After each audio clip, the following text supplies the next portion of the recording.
ny asana ny rahana any Maria, Jesosy sy Maria.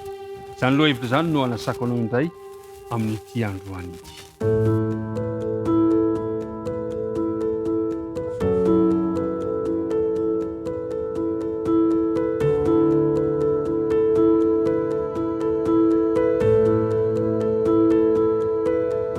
Ry mpiara-mianatra namana isany fieno fifaliana mandrakariva ny fo amin'ny fahitana anao sy ny ankonanao miaraka mandinika izao ten'Andriamanitra izao. Ny fananana fandavatena, ny fanolorantena, ny fitiavana mankasitraka indrindra. Miarabanao ary atolotra anao mandrakariva ny firarintsoa, ny fiadanan'ny tompony ho anao sy ny ankonanao. Iaraka hivavaka isika mialohany andiniantsika ny ten'Andriamanitra.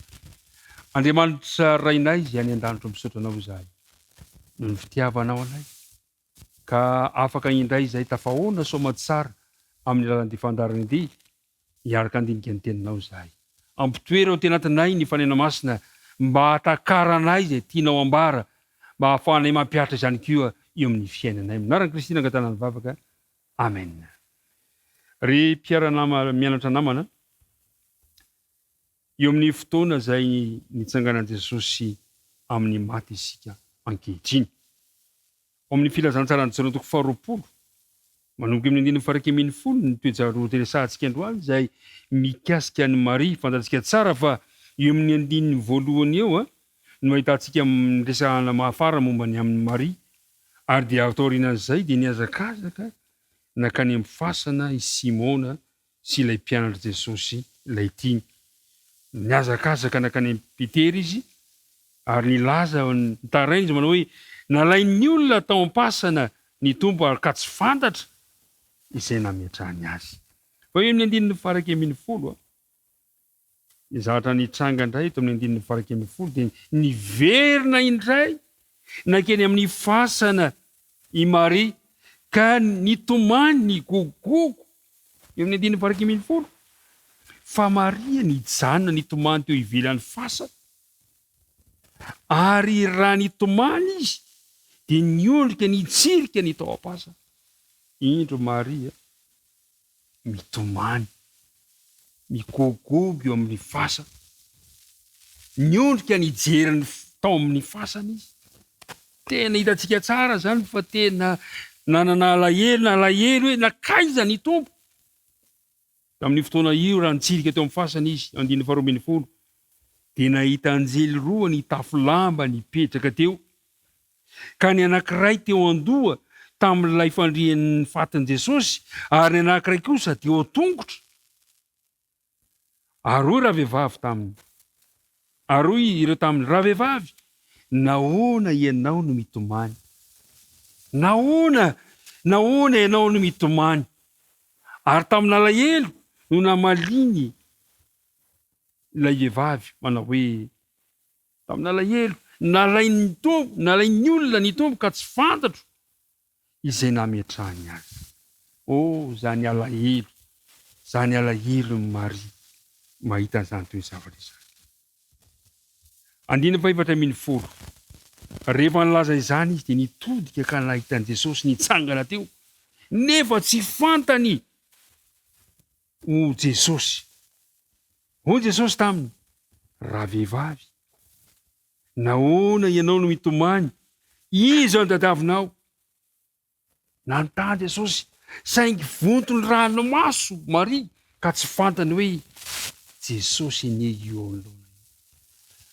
Ry mpiara-mianatra namana isany, indraindray tokoa ny fahoriana, ny alahelo dia mahatonga antsika tsy hahita ny tafan'Andriamanitra.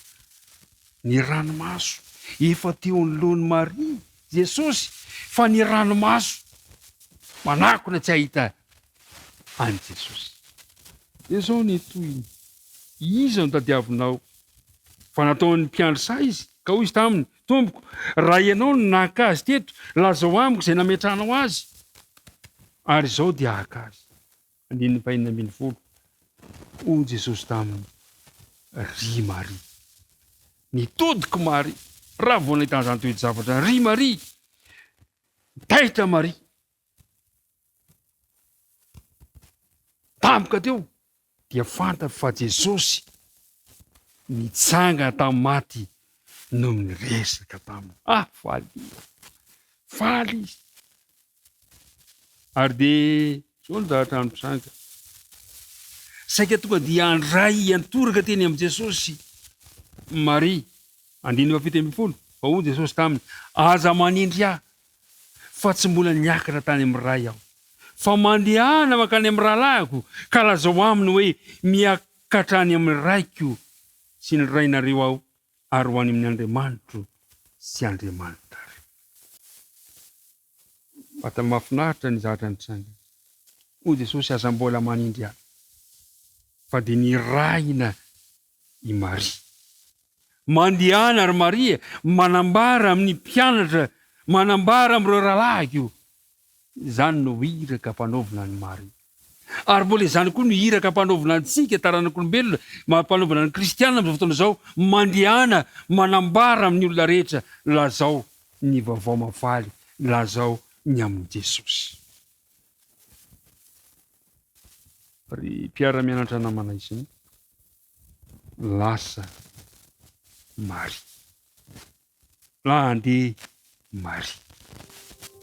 De tonga Maria Magdalena ka nilaza tamin'ny mpianatra amin'ny 9:40.